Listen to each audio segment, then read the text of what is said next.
What's up, guys?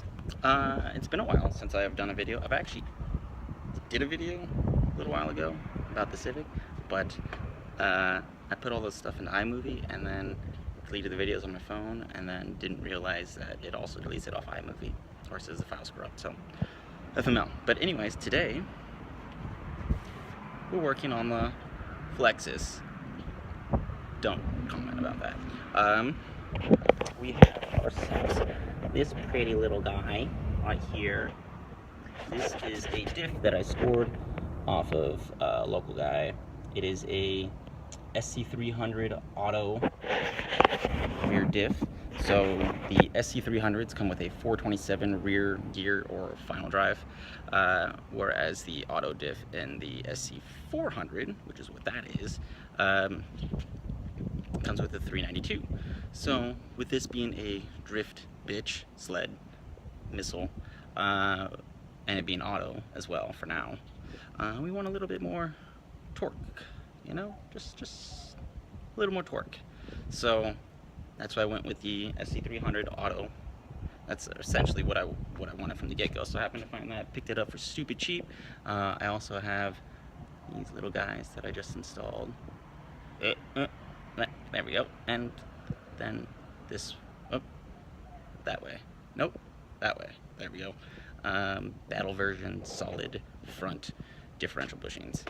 Probably should have got the rear ones as well. Didn't do it because of lack of funds. It's everyone's problem.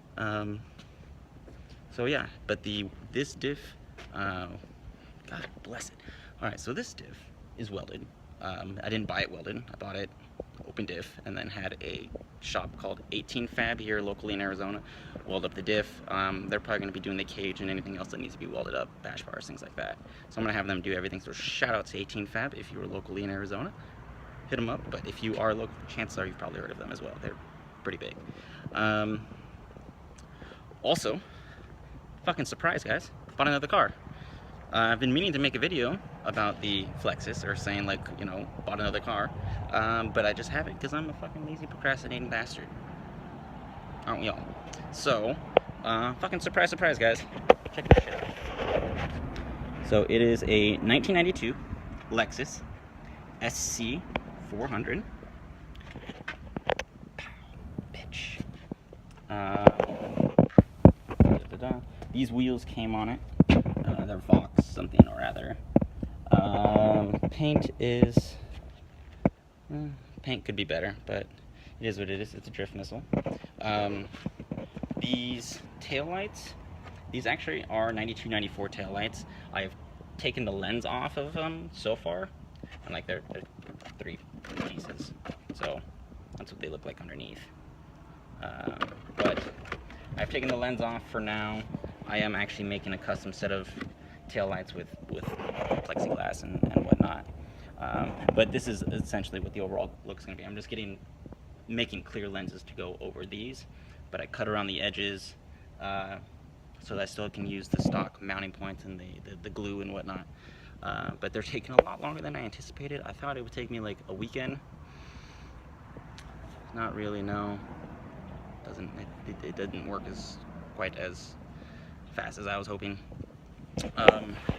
Underneath, stock suspension and whatnot. I did take off the axle packs. The reason I took off the axle packs is there was a little bit of rattling happening inside of the exhaust, so it must have been coming loose. So, wow, hi. Oh, okay, I'm back. Excuse the tires, because these are all freaking tires that I've been picking up as drift spares.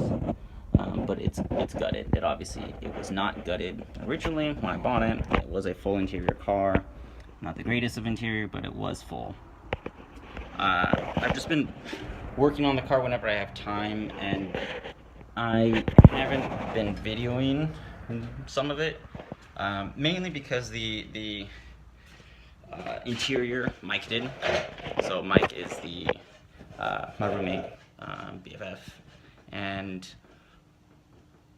we're kind of splitting the car in a way, if that makes sense. I bought the car because the car got traded into my work. I work at a dealership, a Toyota dealership. The car got traded in. I saw it in the back in the fresh trade section. Went and talked to my GM. They gave the guy $1,000 for the trade-in, so I bought it for $1,000.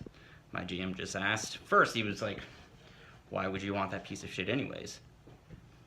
Little did they know, and I just told him that I just wanted it as a project car. So he sold it to me for $1,000. I had to pay tax, obviously. So for $1,081, I picked up a running '92 SC400.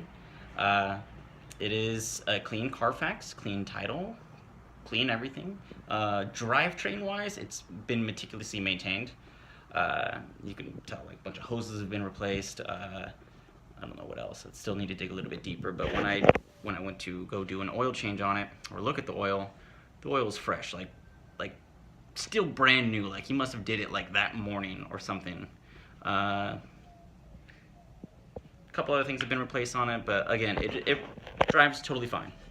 So because of that, I'm gonna let it ride out on this oil. Probably do an event with it and then change it after, or I might still change it beforehand. I don't know. Currently, the front end is taken apart because I am making a custom set of headlights for it. Nothing too spectacular, nothing too crazy. It is a drift car. But yeah, so that's why the front end is taken apart. It's actually upstairs at the apartment in the back patio. Needs to go under the knife.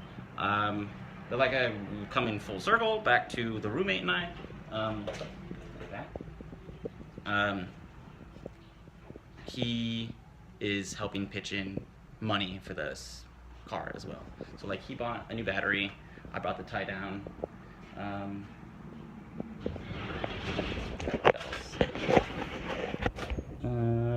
It's basically stock as far as that goes. I mean, it has an intake, but that's actually K&N intake, surprisingly. Not the whole system, but just an intake. Probably doesn't do. So like this wheel setup is an NRG hub and an energy wheel. This is actually off of Mike's old LS400. If you have seen his car, his old LS in my old videos, you'd probably see it. But he didn't like it in there, so he just donated and put it in here. He bought fluid for the diff. I paid to get the diff welded. I paid for the diff. But he's also going to be buying, like, helping buy harness bars, seats, and whatnot. So that is that. Plans for the car, just fucking make it driftable. This is really kind of the last piece of the puzzle to actually make it drift. Now keep in mind, Mike has never drifted. He's always wanted a drift car and wanted to drift, and he bought the Mustang, and that's his first rear-wheel drive car, and he can't, you know, he pays monthly on that, and I kind of wouldn't, if I was in his position, I wouldn't want to destroy my daily. So I still have the Civic. The Civic is the daily. It's probably not going to get a lot of updates here soon because I'm spending a lot of money on this. But fucking yeah. Like I said, plans for now, we're just going to keep it auto for probably just this summer, maybe just for a season. We are going to go more than likely with the Collins adapter kit.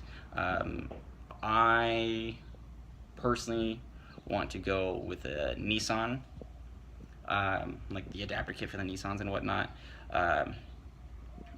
KASR trans, because yeah, I can find those locally here for like $100 to $200 all day long. I can pick up 2 or 3 of those. Those trans usually blow. I think like 400 wheel torque is kind of their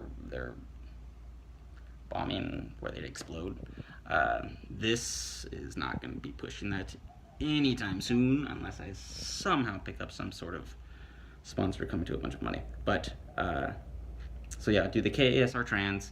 Like I said, $100 to $200 a piece for those. The Collins adapters, $300. I can either buy off of Drift Motion the full pedal assembly like I did in my old SC, because I used to have a 1J swapped 93 SC300. So no, I'm not copying anyone. First off, let's knock that out of the way. I'm not copying anyone. I've already had an SC. I had it back in like 2011. Did a 1J swap. Converted it from auto to manual. It was diamond white pearl. That was my daily. Fun car. regret selling it ever since I did sell it. So yeah, came across this, and how could you not, dude? How could you not pick this up? Had 163,000 miles on it, $4,000, SC400.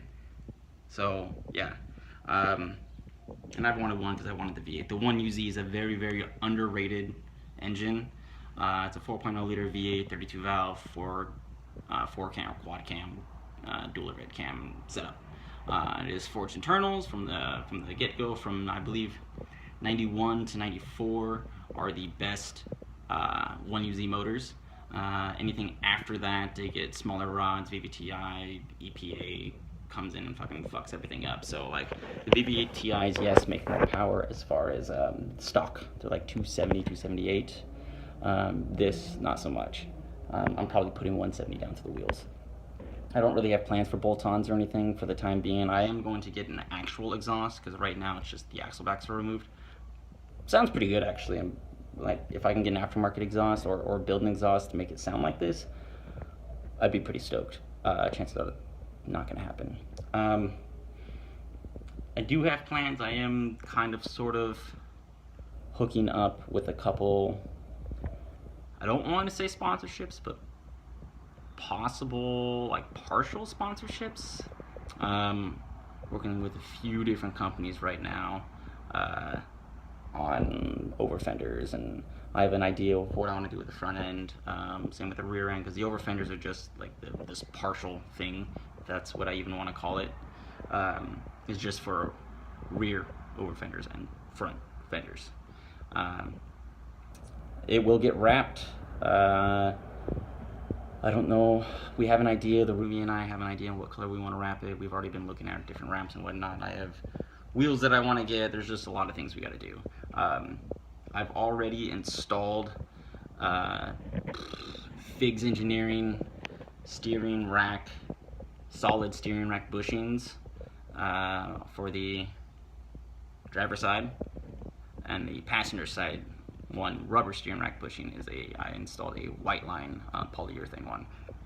So steering's very direct, very precise, good input. Front suspension is still stock. Rear suspension is stock. I did cut the springs in the rear, especially after doing all the weight reduction and removing everything. The rear end set super high, and after doing a lot of research as far as what type of springs you can cut, like linear versus progressive, ended up finding out we have linear springs and you can cut those. There's a proper way to do it. I was just following, there's a guy called I think Ruined Spec on his YouTube channel, who referenced a forum, grassroots drifting forum, that I also found a thread on the guy that talked about it. So it seems to be riding fine. I mean, I do need an alignment on it, but I will do that once I am done with the diff, and once I actually get debating cutting the front springs. I already did and kind of fucked them up and cut them too short, so my buddy gave me a set of front suspension for free. Just swapped them out. Look, and here they are. There they are. That's them in her Tacoma. They're gonna help us. So hopefully they're here, because we actually didn't have the correct size Allen keys for this. Yeah, we don't have anything for that, and that could propose a problem. But I will get back to you guys here shortly on this install. Fucking swower, guys. You know when it's really hot out and you just need some shade? Just kick it underneath the car. Well, it's jacked up. It's all good. Oh, wow, that's my first time looking at my face after working on this, and I am dirty. So, this is the second run Mike has had to go do to go pick up tools that apparently we don't have, and why Lexus and Toyota or Japan decided to use these types of bolts, I don't know. I really don't. Yeah, so he had to go originally because we needed 10mm hex bolts. Then he also bought a 14mm hex bolt. Now he needs to go and buy a 12mm hex bolt, when the 14 millimeter isn't what we actually needed. It was the 12 millimeter. But out of all of the threads and things that I have found regarding this diff thing, everyone has always said you need 10s and 14s. So I don't know where the 14 came from, but if you're like wondering, it's not a 14. You don't need a 14 for anything. You just need a 12 and a 10. But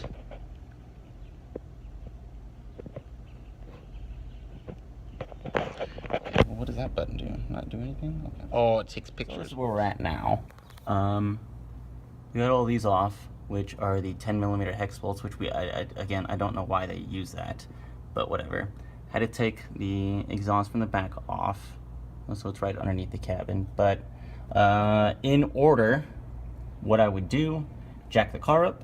I would probably drop the exhaust and then start taking the bolts off. You'll want to put it in neutral without the parking brake so you can rotate and get all of the bolts. And then obviously do the same thing on the other side. After that, I would do the drive shaft bolts. There are 3. They are, get this, they're just 14s, guys. Just simple 14 millimeters, no big D. Talking about a big D, there it is right there, and you can't see his face. Let's zoom in on that. And then these are the pains in the bitches right here.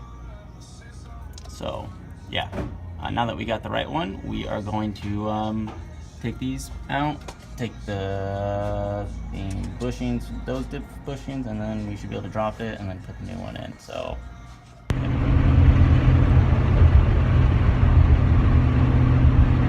now I hear it. When I apply throttle, even without, there's neutral. Hear that? yeah. Well, I'm not very good at doing videos apparently, especially when I get focused. So this is going to be the end of the video, guys. You know, the last little clip that you saw was the diff whine that some people say they experience when you put solid bushings in.